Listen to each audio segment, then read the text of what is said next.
Forward TV. The world is thinking. What happened in 9/11 is we didn't have a strategy, we didn't have bipartisan agreement, we didn't have American understanding of it, and we had instead a policy coup in this country. A coup. A policy coup. Some hard-nosed people took over the direction of American policy, and they never bothered to inform the rest of us. I went through the Pentagon 10 days after 9/11. I couldn't stay away from Mother Army. I went back there to see Don Rumsfeld. I'd worked for him as a White House fellow in the 1970s. All this is in the book. And I said, am I doing okay on CNN? He said, yeah, fine. He said, I'm thinking about it. He says, I read your book, and he said, this is a book that talks about the Kosovo campaign. And he said, I just want to tell you, he said, nobody's going to tell us where or when we can bomb. Nobody. He said, I'm thinking of calling this a floating coalition. What do you think about that? I said, well, sir, thanks for reading my book. And, he said, thanks, that's all the time I've got. Really. And I went downstairs. I was leaving the Pentagon, and an officer from the Joint Staff called me into his office and said, I want you to know, he said, sir, we're going to attack Iraq. And I said, why? He said, we don't know. He said, I said, well, did they tie Saddam to 9/11? He said, no.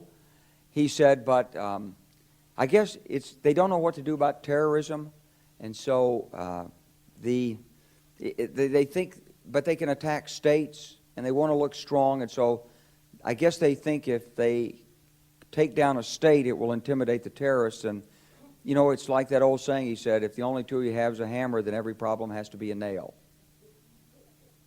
Well, I walked out of there pretty upset. And then we attacked Afghanistan. I was pretty happy about that. We should have. And then I came back to the Pentagon about 6 weeks later. I saw the same officer. I said, why haven't we attacked Iraq? We still going to attack Iraq? He said, oh, sir. He says, it's worse than that. He said, he pulled up a piece of paper off his desk. He said, I just got this memo from the Secretary of Defense's office. It says we're going to attack and destroy the governments in 7 countries in 5 years. We're going to start with Iraq, and then we're going to move to Syria, Lebanon, Libya, Somalia, Sudan, and Iran. I said, 7 countries in 5 years. I said, is that a classified memo? He said, yes, sir.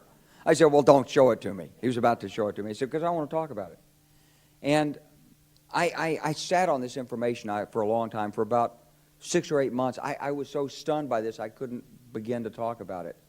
And I couldn't believe it would really be true, but that's actually what happened. These people took control of the policy in the United States. And I realized then, it came back to me, a 1991 meeting I had with Paul Wolfowitz. You know, in 2001 he was Deputy Secretary of Defense, but in 1991 he was the Undersecretary of Defense for Policy. It's the number 3 position in the Pentagon. And I had gone to see him when I was a 1-star general. I was commanding the National Training Center. I had met him one time. He said, if you ever get to Washington, come look me up. They always say that. Well, I was there in Washington. It was a Friday afternoon. I'd visited Colin Powell. He'd given me 5 minutes of his precious time and sent me on my way, and I was bored in the Pentagon, and I thought, I'll just go, who can I see? I think I'll see Wolfowitz. So I called, and up there, he was available. Scooter Libby came to the door. I met Scooter for the first time, and he brought me in, and I said to Paul, I said, and this is 1991, I said, Mr. Secretary, you must be pretty happy with the performance of the troops in Desert Storm. And he said, well, yeah, he said, but not really. He said, because the truth is we should have gotten rid of Saddam Hussein, and we didn't. And this was just after the Shia uprising in March of 91, which we had provoked, and then we kept our troops on the sidelines and didn't intervene.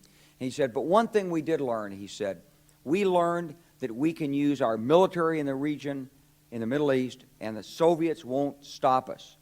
He said, and we've got about 5 or 10 years to clean up those old Soviet client regimes, Syria, Iran, Iraq, before the next great superpower comes on to challenge us.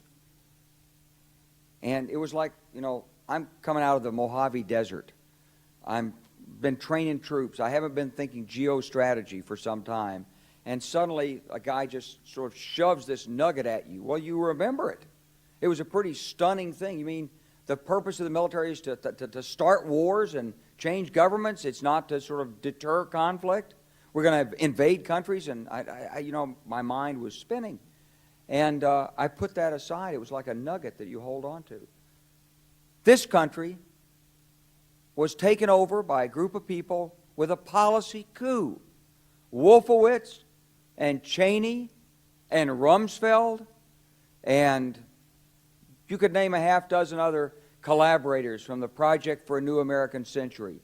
They wanted us to destabilize the Middle East, turn it upside down, make it under our control. It went back to those comments in 1991. Now, did anybody ever tell you that? Was there a national dialogue on this? Did senators and congressmen stand up and denounce this plan? Was there a full-fledged American debate on it? Absolutely not. And there still isn't. And that's why we're failing in Iraq. Because Iran and Syria know about the plan. All you have to do is read the Weekly Standard and listen to Bill Kristol, and he blabbermouths it all over the world. Richard Pearl the same way. They could hardly wait to finish Iraq so they could move into Syria. It was like a laydown. Oh, our legions are going to go in there. This wasn't what the American people voted George Bush into office. Well, they didn't actually vote him into office, but it wasn't what many of the people who... It wasn't what he campaigned on. He campaigned on a humble foreign policy, the most arrogant foreign policy in American history. He campaigned on no peacekeeping, no nation building, and here he is with Afghanistan and Iraq. It's astonishing.